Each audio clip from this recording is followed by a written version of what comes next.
Modern-day timber construction requires direct connections between wooden structures and steel or reinforced concrete. For applications like these, we've developed a special concept. This area is covered by our CS models.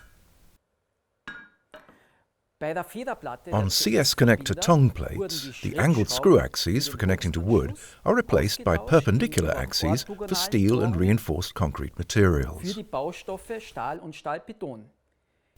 According to approvals, a variety of different dowel-type fasteners can be used.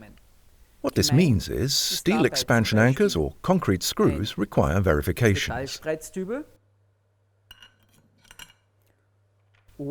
Verifications are determined to validate the approvals for the fasteners used and must match the load-bearing capacities of the timber components.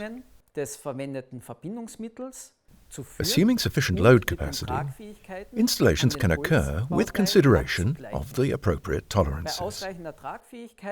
Ist lediglich bei der Montage auf entsprechende Toleranzen zu achten.